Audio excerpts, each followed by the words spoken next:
Primero que todo quiero agradecer al doctor Álvaro Hincapié por la invitación y a la Sociedad Antioqueña de Otorrinolaringología para poder conversar con ustedes acerca de este tema que en lo personal me apasiona bastante. Yo no soy otorrinolaringólogo, sí soy médico, pero como decía el doctor, soy epidemiólogo y tengo un fellow en desarrollo de medicamentos. Gracias a la Organización Mundial de la Salud, soy consultor para ellos y me dedico tiempo completo a la investigación. En términos generales, mi objetivo principal es trabajar en enfermedades de la pobreza, leishmaniasis, malaria, dengue, pero también trabajo en otras áreas del desarrollo de productos, especialmente en lo que tiene que ver con inmunoterapia y con vacunas. Y para mí como epidemiólogo y como trialist, es un honor poder conversar con ustedes acerca de la evidencia disponible en vacunas en otorrinolaringología. Algo que quisiera contarles es, primero que todo, voy a tratar de utilizar el lenguaje más sencillo posible, porque yo siempre parto de una premisa y es de algo que dijo alguna vez Albert Einstein, y es uno es capaz de comprender un tema perfectamente cuando es capaz de explicárselo a la abuela. Entonces trato siempre de hablar de manera muy sencilla.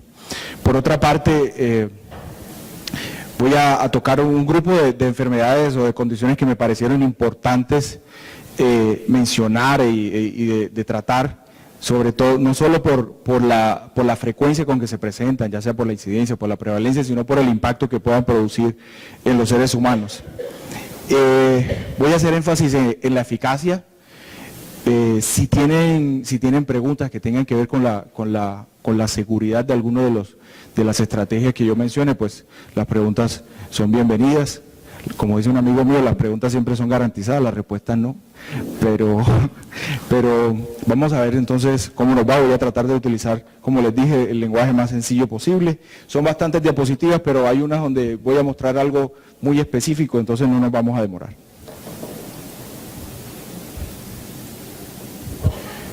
Primero que todo, bueno, quiero declarar mis conflictos de interés. Como les dije, soy consultor para la iniciativa de erradicación de polio de la Organización Mundial de la Salud y actualmente soy investigador en un ensayo clínico patrocinado por la compañía farmacéutica Genentech Roche. El contenido de lo que vamos a hablar hoy les voy a hacer una pequeña introducción.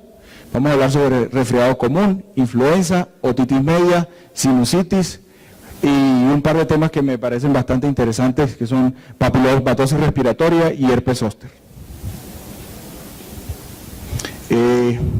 Como les decía, yo soy un apasionado del tema de las vacunas y siempre me ha gustado no solo el tema de las vacunas y la epidemiología, sino todo el contexto histórico que se presenta.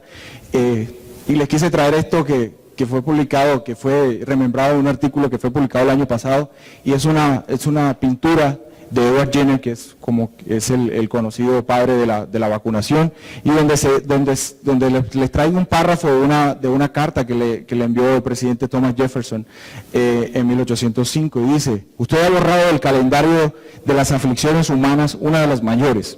El suyo, o sea, su descubrimiento, es el reflejo de que la humanidad no puede olvidar que usted ha vivido.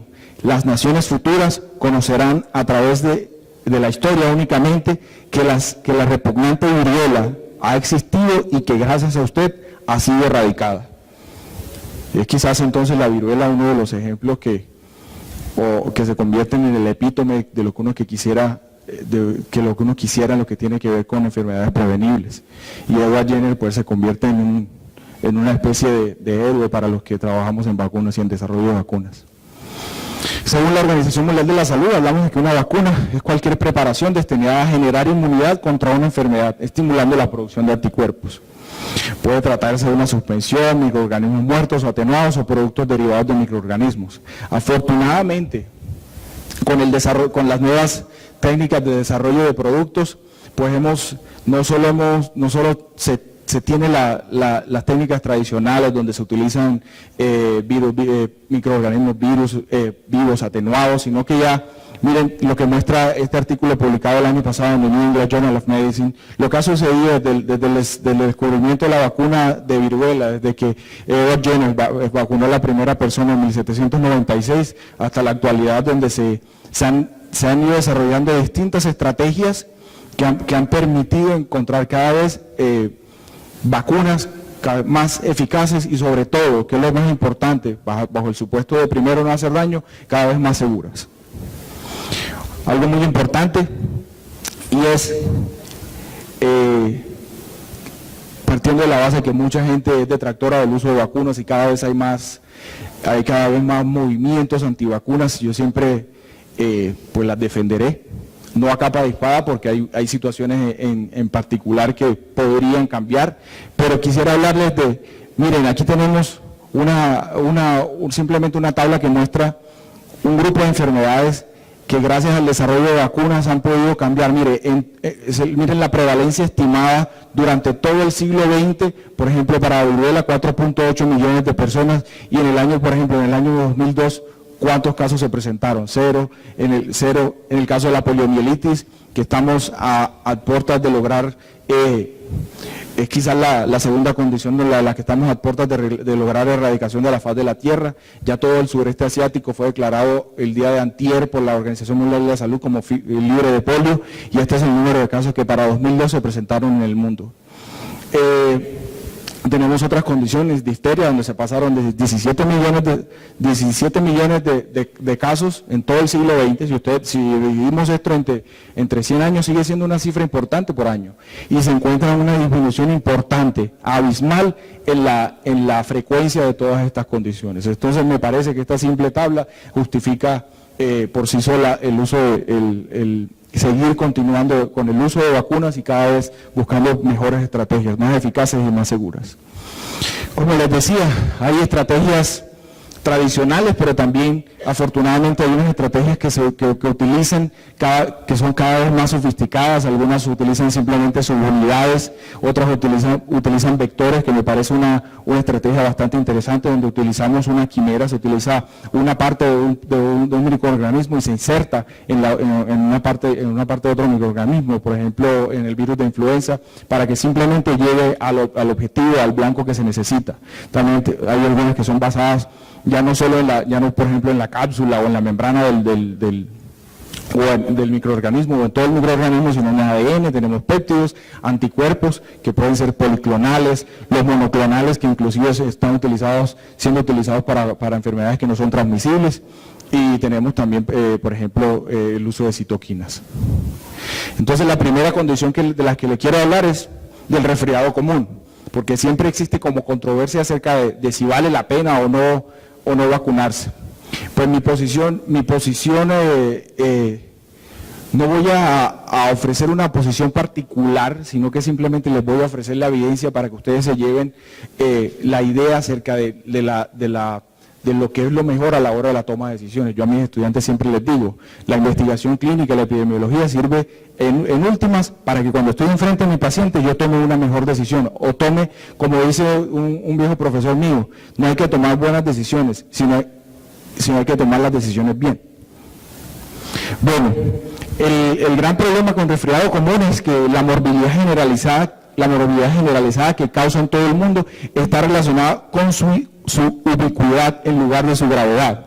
Y también que el desarrollo de vacunas para el resfriado común ha sido difícil debido a la variabilidad antigénica. O sea, es particularmente retador generar un compuesto, un anticuerpo, una vacuna para una condición que tiene estas características. Entonces esto genera que haya incertidumbre sobre la eficacia y la seguridad de las intervenciones para prevenir el resfriado común en personas sanas. Siempre en la presentación les voy a mostrar un par de revisiones sistemáticas porque de acuerdo a lo que se entiende ofrecen la mejor evidencia posible, ofrecen la mejor evidencia a la hora de la toma de decisiones. No voy a pasar obviamente por toda la revisión, sino voy a mostrar un par de datos que nos permiten obviamente sacar conclusiones. Aquí hay una revisión sistemática Cochrane del año 2013, donde se habla de vacunas para el resfriado común. Se hizo una revisión que incluyó un solo ensayo clínico con 2.307 pacientes sanos, todos ellos fueron analizados dentro de la revisión, y este ensayo comparó el efecto de una vacuna de adenovirus contra placebo. ¿Qué se encontró? Que no había ninguna diferencia significativa en la incidencia de resfriado común. Hubo 3 eventos en 1.139 participantes en el grupo de vacunas y 14 eventos en el grupo control. 13 contra 14, ya no necesitamos mirar estos números de acá, ni el riesgo relativo, ni los intervalos de confianza para darnos cuenta que da lo mismo hacer una cosa que la otra, de acuerdo a lo que este ensayo clínico ofrece. Una de las dificultades de esta revisión sistemática es precisamente la poca disponibilidad de evidencia lo suficientemente fuerte que pueda ser compilada. Esto es básicamente lo mismo, pero mostrado en forma de una tabla, es el mismo estudio. Y aquí, para los que de pronto no están relacionados con los metaanálisis, lo que demostramos es aquí es el estimador combinado del efecto. Es comparar el uso de vacuna contra el uso de placebo contra adenovirus. Tenemos 13 eventos aquí, 14 eventos acá, y esto simplemente nos da un riesgo relativo o una razón de riesgo que pasa por la unidad, y esto simplemente nos muestra. Dicho de una manera sencilla, da lo mismo vacunar que no vacunar, en términos de eficacia. ¿Qué pasa? Dicen los autores que hay una falta de evidencia sobre los efectos de las vacunas para el resfriado común. O sea, no es solo lo que muestra ese ensayo clínico, sino lo ideal sería que hubiese más estrategias que evaluaran, más estudios que evaluaran ese tipo de estrategias. Lo otro, lo que les decía, solo un ensayo clínico fue encontrado y que no mostró diferencias, como les acabo de decir, y que además, por la calidad metodológica, tenía un alto riesgo de sesgo. Entonces, a pesar de que el estudio muestra estas diferencias, sigue habiendo un espacio vacío acerca de realmente la evidencia, pero lo disponible sugiere que realmente no vale la pena vacunar. Entonces, ellos dicen que se identifica, como les digo, la necesidad de hacer ensayos clínicos bien diseñados con poder estadístico. Cuando hablamos de poder estadístico simplemente lo traducimos a que la suficiente cantidad. Yo les hablo a mis estudiantes cuando hablamos de si una muestra o de si un estudio es representativo, yo simplemente les digo, piensen en quiénes y cuántos. Son las dos condiciones que hay que cumplir para que un estudio, por lo menos de entrada, o la muestra sea representativa. Bueno. Aquí ellos hacen una sugerencia acerca de la necesidad del uso de nuevos estudios, con lo que les digo, que no vale la pena, por lo menos con la evidencia disponible, vacunar. Hay que hacer nuevos estudios y que evalúen desenlaces de realmente interés. Cuando hablo de desenlaces es que lo que se está evaluando o lo que se está midiendo esté lo más relacionado posible con lo que al paciente le interesa. Y en términos generales, en este contexto, sería la incidencia de resfriado común en pacientes vacunados contra los no vacunados, obviamente la seguridad de vacunas como lo exige cualquier estudio, y también, si es posible, la mortalidad. La que sigue vamos a hablar de influenza. También les traigo esta revisión Cochrane, afortunadamente, que está creo que es de este año, del año pasado, ya vamos a ver. Hablamos de vacunas para la prevención de influenza en pacientes adultos sanos, que es donde los traje porque es donde existe cierta controversia acerca si se debe vacunar o no. ¿Qué se encontró? Que en términos generales, el estudio, esta revisión sistemática de este mes, son eficaces en la reducción de casos de influenza, especialmente cuando el contenido obviamente el contenido de la vacuna predice los serotipos circulantes. Sin embargo, son menos eficaces en la reducción de los casos de enfermedad tipo influenza y tienen un impacto modesto en los días laborales perdidos. Sin embargo, hay una buena noticia. La revisión sistemática básicamente hizo esto, evaluó vacunas inactivadas versus placebo en pacientes con el desenlace, era pacientes que se presentara enfermedad tipo influenza. Yo sé que esto tiene una gran cantidad de números y siendo consecuente con lo que les dije, simplemente en esta columna son todos los estudios que evaluaron esa estrategia, la vacunación versus placebo con ese tipo de desenlace, y se encontró que muchos de ellos hablaban, cuando esta línea toca esta línea vertical, esta linecita toca la línea vertical, hablamos que da lo mismo hacer una cosa que la otra. Algunos de estos estudios, como este que está aquí, del 2006, favorece la vacunación. Pero si seguimos adelante y combinamos todos esos resultados, que hacer un metaanálisis es como sumar matemáticamente o crear hipotéticamente un gran ensayo clínico, encontramos que al final la razón de riesgo es de 0.77, o sea que sí se ofrece un beneficio que a mi modo de ver es bastante moderado, es mucho menos de lo que se esperaría. Nosotros se esperaría que pues por lo menos fuera esto hablamos de un 30, menos de un 30%, se esperaría que fuera superior por lo menos al 80%.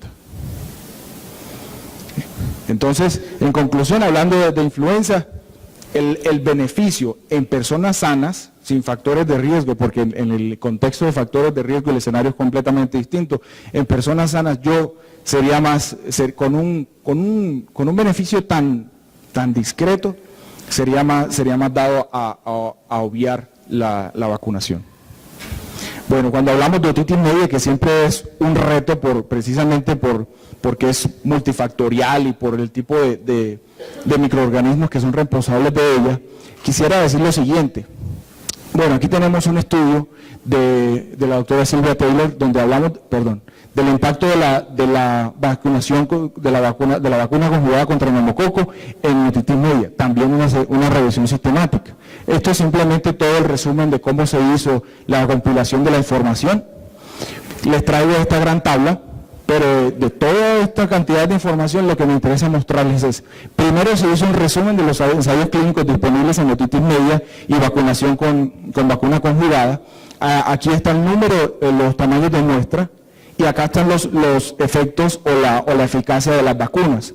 Obviamente, entre mayores sean, por ejemplo, aquí tenemos 7.411 individuos, los resultados, acá hablamos de un porcentaje de eficacia del 19% y de 23.2%, acá hablamos de 17%.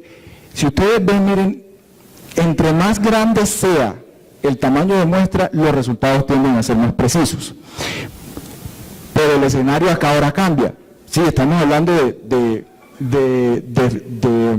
eficacias también bastante discretas. Pero ¿qué sucede? Que la incidencia de eventos de otitis media, ya sea por niño, por población o por oído, es tan alta que ofrecer estos cambios de eficacia suscitan una gran disminución en la carga de enfermedad. Entonces, a pesar de que la vacuna no ofrece grandes porcentajes de eficacia, sí ofrece una disminución en la carga de enfermedad. Como les voy a mostrar más adelante, por lo menos hay una manera de medirlo, y es el uso de antibióticos. Aquí se compilaron los estudios que eran observacionales y también se encontraron pues cambios discretos. Aquí está antes del uso de la vacuna y después de la vacuna, y se encontraron cambios realmente discretos. Pero si lo contextualizamos, hablamos de que eso realmente ofrece información acerca de que vale la pena vacunar. Entonces, esto es básicamente lo mismo que les dije, para no demorarme tanto. Hay disminuciones bastante discretas, pero como les dije, la gran incidencia de esta condición hace necesaria seguir vacunando a pesar de estos resultados. Esto simplemente, esta gráfica muestra el número de casos por año, la incidencia. Después de estos estudios lo que hicieron fue evaluar de manera observacional cómo iban cambiando la incidencia de eventos después de la introducción de la vacunación. Y en todas las curvas hay una tendencia a la mejoría, aunque no son las pendientes no son tan grandes como se quisiera. Esta me la voy a saltar.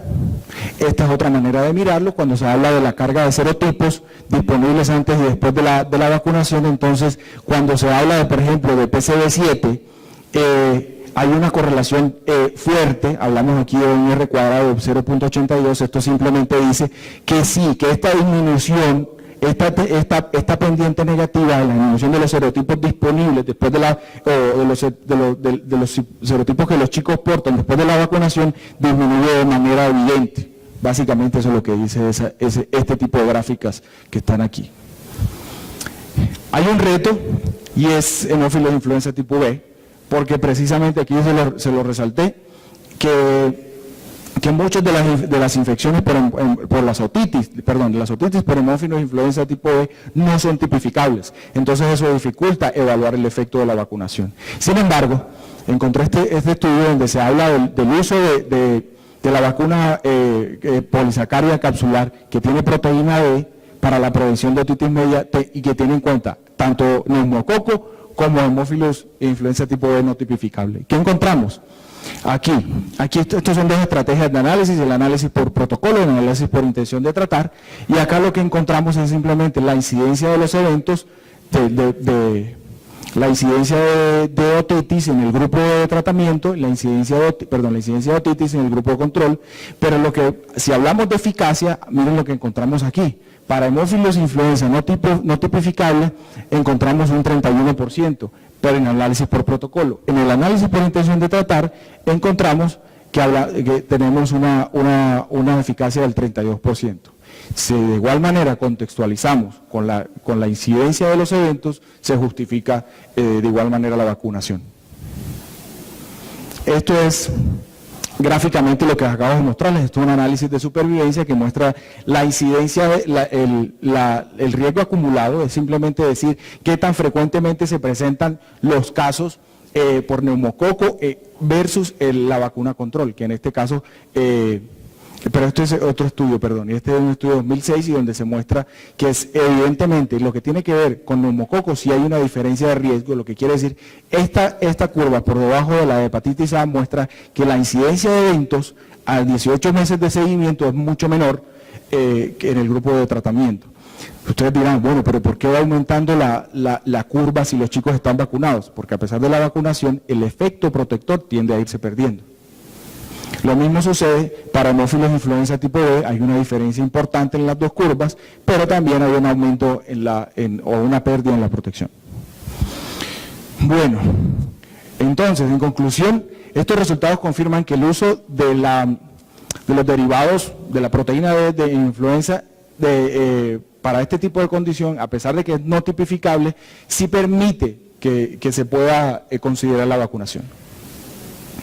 Por otro lado, tenemos este otro estudio, que aunque el objetivo habla, aunque se habla es un estudio bastante grande, que inclusive realmente se reclutan los chicos por una técnica que se llama por conglomerados, y aquí lo que se evalúa el efecto de la vacuna de neumococo en pacientes ambulatorios y como les decía hace un rato, el desenlace o lo que se mide es la necesidad de compra de antibióticos.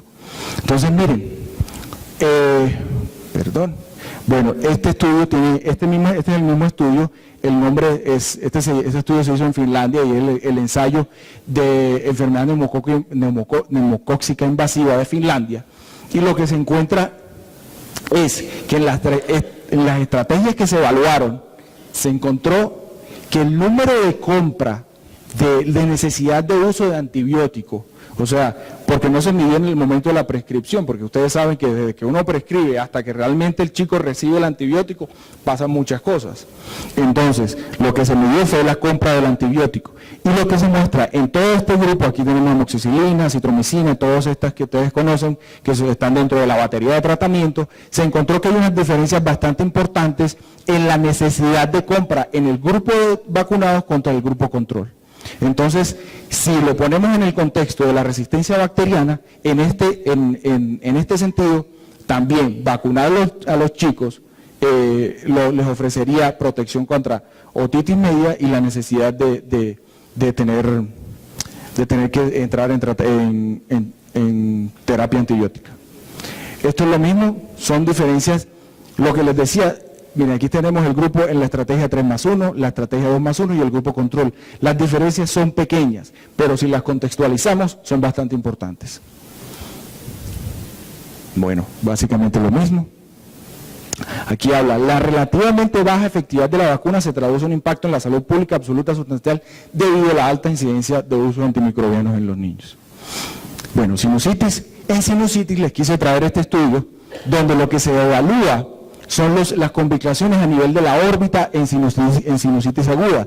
Me pareció muy interesante y miren lo que hicieron. Estos son los dos grupos que se evaluaron, esto es simplemente para mostrar antes y después de la vacunación con PCV7, con la vacuna 7 valente, y se encontró que no había diferencias estadísticamente significativas, por lo menos en términos generales, entre los dos grupos, entre el antes y el después. Esto es gráficamente lo mismo, que los grupos eran comparables, y desde el punto de vista de microorganismos, mire, aquí tenemos neumococo y hay una diferencia bastante importante entre antes y después, aunque tengo que ser claro que es un estudio con tamaños de muestra pequeños. Los estudios de tamaño de muestra pequeños, contrario a lo que uno cree, no hay que necesariamente sacrificarlos. Hay una definición o un concepto, valga la redundancia, que se llama prueba de concepto. Los estudios de muestra pequeños no son estudios malos, nos deben dar una indicación si debemos seguir adelante o quedarnos o cambiar la estrategia de evaluación. Entonces esto nos muestra una buena indicación de que la vacunación contra neumococo, al menos con la 7 valente, nos permite proteger a los chicos de las complicaciones a nivel orbital en sinusitis. Bueno, hay algo importante que hay que tener en cuenta, que sin embargo, que al disminuir por la incidencia de eventos por neumococo, también hay un aumento a una proliferación de los eventos que tienen que ver con Staphylococcus aureus, especialmente las cepas que son meticilina resistentes. Ya voy a terminar. Ahora, si hablamos, quise por último traer dos condiciones que en términos generales no son de precisa, por ejemplo, en papilomatosis no son de precisa injerencia del médico general, pero soy de la convicción de que el mejor replicador en salud pública y ante los otros médicos es el médico general. Entonces, si hablamos de papilomatosis respiratoria recurrente, encontramos que es una condición cuya incidencia o cuya frecuencia no es tan grande como la otitis media, pero algo que es importante tener en cuenta es la posibilidad de transformación maligna y precisamente también la recurrencia que genera también un cambio en la carga de enfermedad. Entonces, aquí hay un estudio que es un poco viejo, pero nos da una idea de más o menos cuál es la frecuencia con que se presenta, por lo menos en Estados Unidos, la papilomatosis respiratoria recurrente, y se hablan de 8 a 1.500 casos incidentes y de 700 a 3.000 casos prevalentes, por lo menos para 1999. Son cifras que no son asustadoras, pero lo que nos debe preocupar es el impacto que genera sobre los chicos. Entonces, ¿qué es lo que pasa? Que en este momento contamos con estrategias de vacunación contra HPV y coincidencialmente las vacunas que están disponibles, Gardasil, Zilgak de Merck o Cervarix, que es de GlaxoSmithKline, especialmente Gardasil, que es cuadrivalente, coincide con el tipo, los serotipos coinciden con los serotipos que son responsables de papilomatosis respiratoria, especialmente si se tiene en cuenta que hay un fenómeno en algunos chicos de transmisión vertical. Entonces, esta cuadrivalencia nos podría hablar de que Gardasil podría ser eficaz a la hora de ser utilizada en papilomatosis respiratoria. Aquí les traigo un reporte de casos, porque como precisamente es una estrategia nueva, la evidencia no es tan buena como la que les acabo de presentar en revisiones sistemáticas. Entonces aquí tenemos simplemente cómo muestran en un chico cómo hay remisión prolongada de la papilomatosis, de las remisiones, después de que recibió la vacuna para HPV. Esto es antes de ser operado, esto es después de ser operado y después de recibir la vacunación, y el chico se mostró protegido de la recurrencia de la papilomatosis. Estuve buscando mucho ensayos clínicos que nos hablaran de la posibilidad de utilizar estas vacunas cuadrivalentes, y encontré y se encontró que simplemente había un estudio donde se reclutaron 13 pacientes, y de los 13 pacientes, 2 tuvieron recurrencia, lo que nos muestra una recurrencia del 15% o una eficacia del 85%. Vuelvo y les digo, como es algo una estrategia nueva, no se debe descalificar el pequeño tamaño de muestra. Más bien, lo que se debe hacer es pensar en que se deben hacer estudios más grandes, bien diseñados, y que puedan confirmar esto. Esto se interpreta como un estudio de prueba de concepto. Finalmente, herpes zóster. La vacuna para herpes zóster fue recientemente lanzada en Colombia, fue hace un par de años aprobada por la FDA, y la traigo acá porque hay algunas situaciones, de acuerdo a esta tabla, o condiciones, por ejemplo, en la parálisis de Bell o en la neuralgia posherpética o en el síndrome de Ramsay-Hunt, que tienen que ver con otorrinolaringología, donde esta vacuna podría ser interesante. Aquí tenemos un estudio de 2005 donde se evalúa la vacuna para herpes zóster en la prevención de neuralgia posherpética en adultos mayores. Encontramos resultados interesantes. Aquí este indicador es un puntaje de carga de enfermedad donde se muestran un cambio bastante importante, se muestran eficacias del 61, 65, de acuerdo a los grupos etarios e inclusive de acuerdo a géneros son similares en términos de eficacia en el contexto de neuralgia posherpética. Cuando hablamos de la incidencia del evento, también se encuentran eficacias similares. Si tenemos en cuenta la frecuencia con que se puede presentar la neuralgia posherpética una vez se ha presentado la infección por herpes zóster y la afectación que eso genera sobre las personas, con este tipo de evidencia y con los datos de seguridad, también eso apoyaría tranquilamente el uso de la vacuna. Esto es gráficamente lo que les acabo de mostrar. Esto es la incidencia acumulada la incidencia acumulada de herpes zóster, de la primoinfección, donde hay una gran diferencia, bastante importante, contra placebo. Las vacunas novedosas se prueban casi siempre contra placebo porque es la única opción que existe. Y aquí cuando hablamos esto es neuralgia posherpética y esto es la primoinfección por herpes zóster, ambos bajo el principio de intención de tratar. Entonces, estos son simplemente las conclusiones, es básicamente lo mismo que les acabo de decir. Y aquí finalmente dice, aunque la eficacia de la vacuna para prevenir el herpes zóster se reduce en las personas de 70 años de edad o más, el mayor riesgo de enfermedad grave y la eficacia persistente de la vacuna en la prevención de la neuralgia posherpética en estas personas, pues favorece la vacunación. Y si hacemos lo mismo análisis que hicimos en las otras condiciones, podría aplicar para la aparición de condiciones como la parálisis de Bell o el síndrome de Ramsay-Hunt. Esta es la vacuna que está en el mercado, que se llama Zostavax, fue lanzada recientemente por Merck Sharp & Dohme. Como conclusiones, quiero decirles que la batería de vacunas disponibles en otorrinolaringología no es la que se espera para un área que maneja condiciones de infecciosas de impacto tan importante. Debo ser franco. Se necesitan ensayos con desenlaces y diseños metodológicos adecuados para las patologías susceptibles de ser prevenibles con la vacuna disponible. ¿Qué quiero decir? Que los ensayos que hay, con las vacunas que hay que mejorar el diseño de los ensayos y los tamaños de muestra. Y finalmente, en el caso de la otitis media aguda, la evidencia ofrece esperanza en la reducción de la carga de enfermedad. Esto es lo último que les traigo, esto es una caricatura del siglo XIX, donde muestran, es un grabado a color donde hablan muestran a Edward Jenner obteniendo muestras de las chicas que eran ordeñadoras y dice, tener la pústula de la vaca o unos maravillosos efectos provenientes de la nueva inoculación. Finalmente, algo que siempre les digo, que tiene que ver mucho con vacunas, a veces las eficacias no son las que uno espera, como cuando sucede con antibióticos o con otro tipo de terapias, pero hay una frase del Talmud que dice, quien salva una vida, salva un mundo entero. Muchas gracias.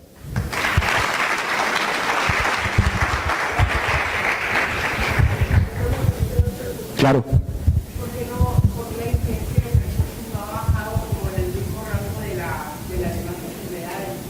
Segunda, una persona que ya le dio herpes zóster, porque he visto que por el hecho de herpes zóster se le vuelve a dar la enfermedad, ¿es importante la vacunación después de que le dio una vez o ya sucede la vacunación? Para la primera pregunta que tiene que ver con pertussis, la verdad es que la vacuna para pertussis no ofrece los niveles de eficacia que uno esperaría. Y pertussis, como tiene unas condiciones epidemiológicas que permiten que se presenten brotes constantemente. Inclusive aquí en Antioquia recientemente se presentó hace unos 2-3 años un brote bastante importante y eso creo que es la razón en el caso de pertussis. Y en la segunda pregunta, que tiene que ver con un segundo y tercer episodio que tiene que ver, realmente aún no existe evidencia que lo sugiera, pero en lo personal pienso que la vacuna podría, bajo eso, bajo lo que acabamos de ver, podría inclusive evitar los episodios de recurrencia. Estamos a la espera de nuevos estudios.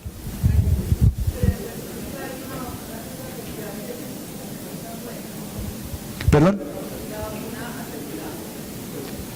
Exacto, precisamente eso es lo que les acabo de decir. Entonces, hay la vacuna, muchas veces las vacunas celulares o las vacunas que utilizan fracciones del microorganismo tienden a ser más seguras, pero se sacrifica la eficacia, por un lado. Y por otro lado, lo que les acabo de decir, las condiciones del fenómeno de Bordetella pertussis o las condiciones del microorganismo permiten la presencia frecuentemente de brotes a nivel mundial.